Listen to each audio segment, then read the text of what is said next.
voir sur vos sièges auto. Voir sur vos sièges auto. Je le répète, je me mets en boucle. Bah oui, parce qu'Anne-Christine nous a rejoint pour parler automobile. Attention, pas des voitures tendance 2019-2020, non, des voitures qui sont très tendance maintenant, qui sont les voitures anciennes, que l'on retrouve durant souvent tout l'été sur les routes de France, mais aussi sur des circuits, et c'était le cas le week-end dernier. C'était le cas le week-end dernier. Il s'agissait de la 3e édition des Grandes Heures automobiles. Ça s'est passé sur un circuit assez connu et célèbre, qui est l'autodrome de Linas-Montlhéry. Linas-Montlhéry, c'est en région parisienne, dans le département de l'Essonne. Et c'était vraiment une grande fête de l'automobile. On pouvait voir des voitures du passé, voir ou revoir, parce qu'il y avait aussi beaucoup de spectateurs assez jeunes. Il y avait 215 autos qui étaient inscrites, 95 motos. Ah, il y a du spectacle, là. Ah, il y a du spectacle, et je vous y emmène tout de suite.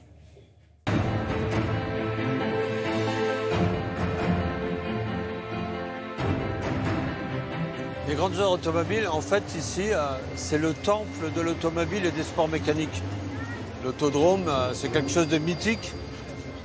Donc, il était normal d'organiser un événement qui rassemble des voitures, des motos, avec les pilotes, les participants fassent des démonstrations dans différentes catégories, afin de retracer tout le passé, voir le futur de l'automobile et de la moto, et de faire plaisir au public, bien entendu.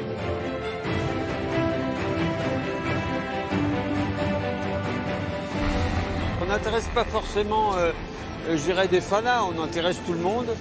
Et puis bon, ici, c'est comme chez Tintin, c'est de 7 à 77 ans. Pour créer un concept comme celui-là, il faut être dans un lieu qui est chargé d'histoire et un lieu mythique. Et il y a des circuits comme Montlhéry, c'est le must.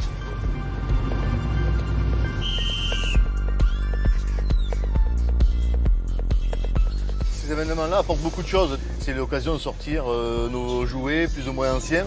Cette voiture-là, avec laquelle j'ai fait l'épreuve de Pikes Peak dans le Colorado, qui peut rouler que sur des événements comme ça.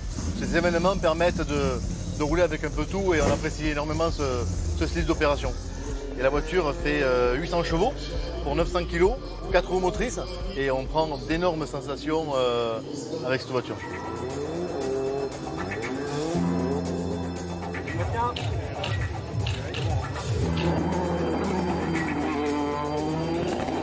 Alors même si les voitures vont assez vite, c'est une démonstration, il ne s'agit pas de course. Vous savez, dès qu'il y a une compétition, il y a du stress.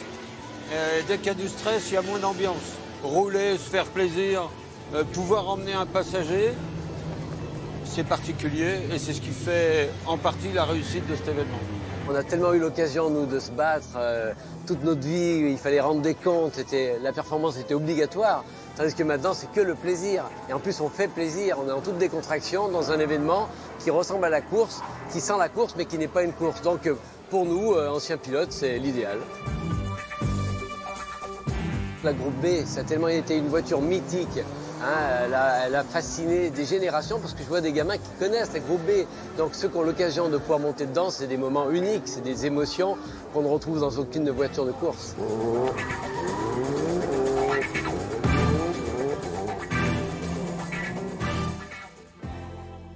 Ah, je vous dirai pas quel est le modèle qui m'a fait tirer une petite larme.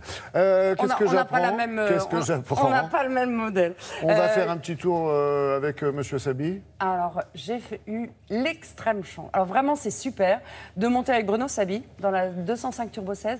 Et ce circuit avec les virages qui sont quand même inclinés à 51 degrés. Vous êtes en haut et tout d'un coup, vous dites, bon, il y a une chicane en bas et... Tout d'un coup, il descend, il freine et tout ça. J'ai jamais vécu ça. C'est hyper impressionnant. Et là, on voit, je le savais déjà, mais que pilote, c'est vraiment un métier. Mais je crois que vous allez vous en rendre compte bientôt en allant sur un certain rallye, non? Exactement. On vous a autorisé, Anne-Christine. C'est très gentil. Je vais